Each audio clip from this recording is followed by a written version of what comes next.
Thank you so much, Professor Austin. It's really a great delight to be with all of you here today. Even more so to be standing at the same place, the same school where the founding father of our nation, President Rogova, was talking under extremely difficult circumstances at that time about how Kosovo deserved to be a sovereign, independent, and most importantly, a free nation.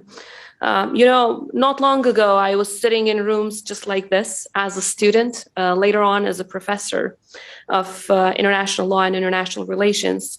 And I want to mention that not since the Cold War have these courses of study have been more critical and more necessary, especially because of what's going on in the past couple of months, not just in our region, but beyond.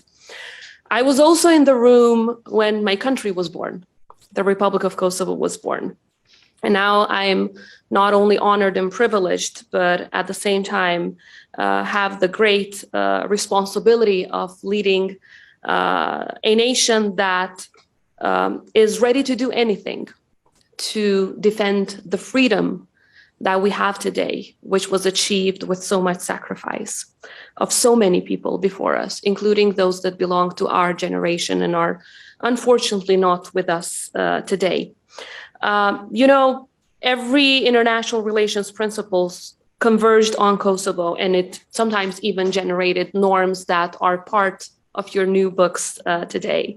And today, my country, Kosovo, may not be making headlines, but the same way that the rest of the world were facing challenges such as domestic reforms, which are very much related to rule of law and creating new jobs, the very big challenges related to the pandemics, just like everyone else in the world, challenges related to climate change, and especially challenges that are related to malign influences from external malicious factors like Russia. So the global power shifts and the rising authoritarianism, which threaten the rule-based international order, are, of course, at the forefront of the challenges that we face. Perhaps before I move on in more detail about these challenges, let me say that despite of all of these, in spite of all of the struggles that we had to go through, my country really is a beacon of hope, a beacon of democracy for the region and beyond, perhaps because of the very painful history that we had to go through. Perhaps that we understand very well the very high price that we all had to pay for freedom and independence. Or also perhaps because of the very specific legal and political circumstances under which Kosovo was created as a country, that today we understand that despite all of these challenges, the future really is bright. And it is bright for one very specific reason, which is the people of Kosovo. We have the youngest population in Europe. About 70% of the people are under 35. They are our biggest potential.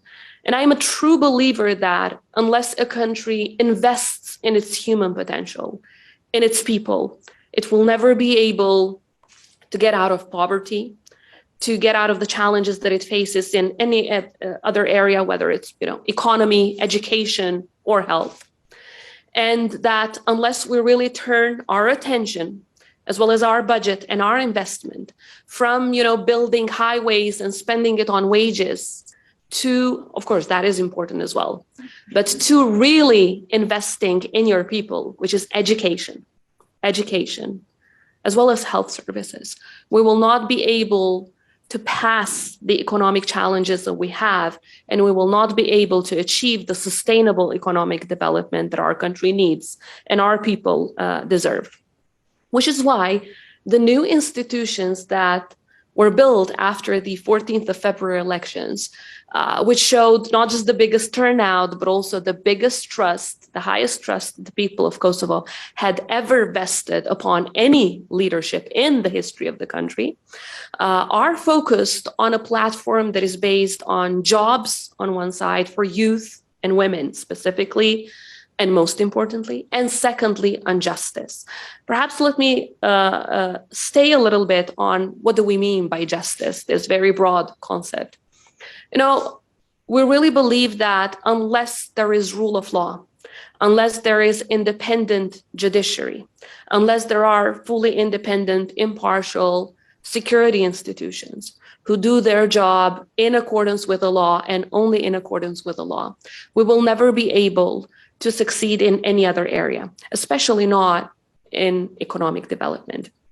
That, of course, starts with the trust that the people have in the institutions in order to carry out these very necessary reforms in rule of law that then lead to higher economic development. We're already facing a double-digit economic growth for this year, which is unprecedented for our region. We're already facing a 75% increase in FDI in the past couple of months. We're already facing quite a lot of interest of foreign direct investments to come and invest in Kosovo. And all of this, I believe, is because of two main factors.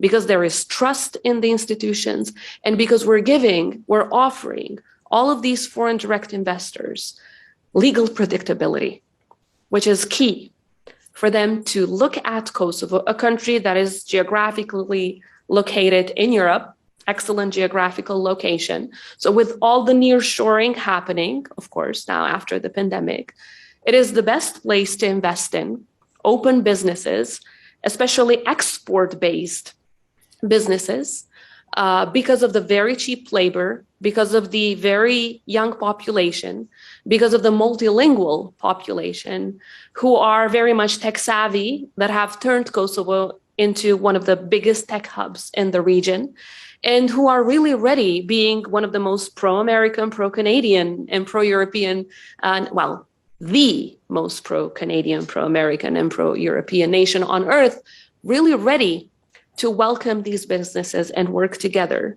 in order to succeed, which would be in the benefit of both the foreign investor on one side, as well as our country in the other side. So we know that Kosovo may be small, but we truly believe that our potential is big. We have seen throughout history how countries, no matter how small they are, they can have a big impact in international relations. And they can also have a big impact on the example that they set, on important events around the world. And let me give you one. When the world was faced recently with the Afghanistan crisis after the fall of Kabul, Kosovo was the very first nation on earth to say that we will be admitting Afghan refugees in Kosovo until they find a permanent home. We partnered with the United States, first and foremost, to make sure that those who had applied for US visas until their procedures are done can stay in Kosovo. And secondly, we've partnered with NATO to make sure that those who were considered as NATO allies and their lives were now endangered if they stayed in Afghanistan can also come to Kosovo. The process has been going without any difficulty or fault. And we've done it for two main reasons. One, because we were refugees ourselves. We know what it feels like. We know what it is to have these doors open when you are forced to flee, because no one really chooses to be a refugee, but any one of us can become one. Any one of us. If someone really thinks that these kind of international crises just, skip someone or some specific place, unfortunately, we would be wrong. Because perhaps if you had asked people, many decades ago, whether they would foresee what happened in Syria or whether they would foresee what just happened in Afghanistan, probably most would say no. But the horrendous scenes that we're seeing are telling us that, unfortunately, sometimes lessons learned are also lessons forgotten. But for us in Kosovo, it is important that the words "never forget" have never been just a slogan. They've meant everything to us. So if we get a chance to help out, to lend a helping hand to those in need, to those who have been expelled from their homes, separated from their loved ones, forced to leave the house where they were born and raised. If there's one nation that will help, no matter how small we are, that will be us. Because today we're alive, we're sovereign, independent, and thriving, obviously with lots of hurdles on the way. It is because we had friends by our side. It is because we had friends like Canada, who opened doors to around 8,000 Kosovo refugees, who are now thriving all around, Canada. And other friends around the world, all the way to New Zealand, that were there for us. And not just back in 1999, when the war was going on, but also afterwards, in the dark days, in the bright days, every single step that we made. We had friends like you. We had friends like Professor Austin, who made sure that they were our voice when we had no voice, who made sure that the voice of the people of Kosovo was heard in every table, in the parliaments around the world. And that really opened doors for us. And when you're heard and you have that chance to tell the truth about what's going on in your country, and when you really cherish these friendships, then miracles can happen, like they did in the Republic of Kosovo, my country. So the second reason why we did what we did with Afghanistan was because we truly believe that there is power in partnerships. Our power truly lies in the friendships and the partnerships that we create around the world.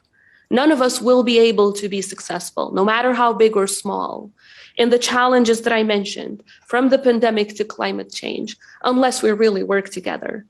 No country can be skipped from these unfortunate disasters.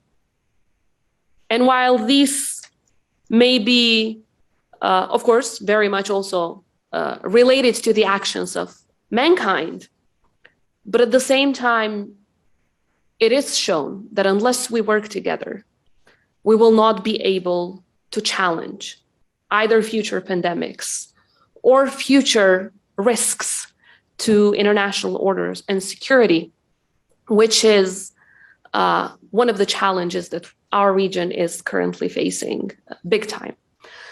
So that brings me to perhaps the final point in this introduction, because I really prefer to interact and answer questions rather than just having me talking and you listening. Of course, the current state of play in our region is that because the West is dealing with too many other problems in the world, the attention that used to be very high in our part of the world is not as big, or it has not been as big in the recent years. There are actors who use that opportunity, like Russia and China. So Russia has been increasing its malign influence, which, as I always say, turns into malicious influence because it ends up with people being killed. Now, let me mention a couple of examples how this has been done. Obviously, by militarizing parts of our region and by using Serbia as their trampoline of destabilizing the region and increasing the influence in the Western Balkans, which is part of the European continent. Secondly, by using the so-called vaccine diplomacy, but at the same time, paying so much money for disinformation campaigns for not to get vaccinated, which is why it becomes malicious, because it ends up with people dying. And thirdly, through economic influence as well as political influence, and by blocking countries like Kosovo from becoming part of international organizations, which in turn would make the people of Kosovo, Albanians, Serbs, Turks, and others benefit from these memberships. Because when you're a member of Interpol, let's say, the end beneficiary are the people, because as a country, you are successful in fighting cross-border crime. If you're a member of, let's say, the Council of Europe, something more regional, it is the people of Kosovo, no matter their ethnicity, who really benefit from it because they can take cases against their own institutions all the way to the European Court of Human Rights if human rights are violated. If you are part of the WHO, you have quite a lot of, benefits in terms of how you communicate on issues like the pandemic, the vaccines, and so on and so forth.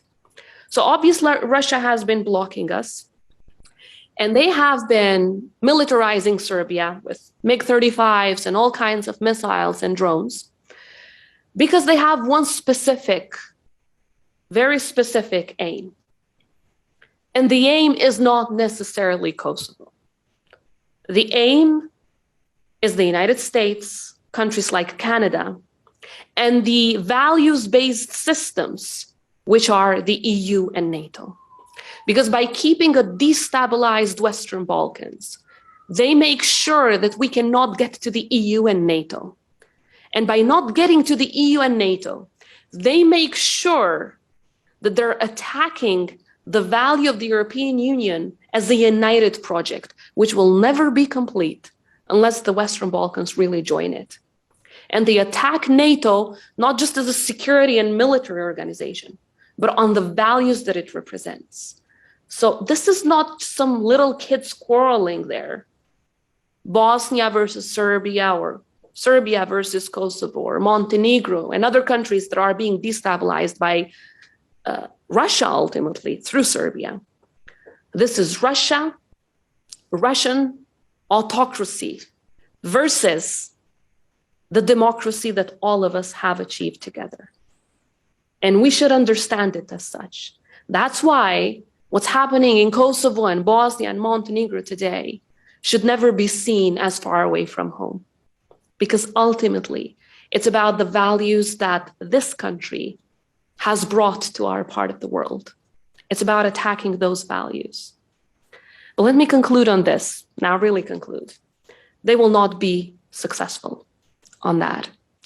It is in the spirit of the people of Kosovo to defend at any price the values of democracy, human rights, and rule of law that we have achieved. And you will especially see that restless spirit in the youth of Kosovo. It is our job now, as the new leadership of Kosovo, to make sure that we create the kind of opportunities and perspectives that the people of Kosovo really deserve, so that none of them really go through what our generations had to go through in order to achieve the freedom of independence that we today have. Having said that, of course, challenges are immense, but the hope is even bigger. And our perseverance is even bigger than that. For that reason, I do hope that with friends like yourselves by our side, we will succeed and prosper, and all of these successes will be our joint successes, not just Kosovo successes. Let me thank you for your attention, and I really look forward to answering your questions.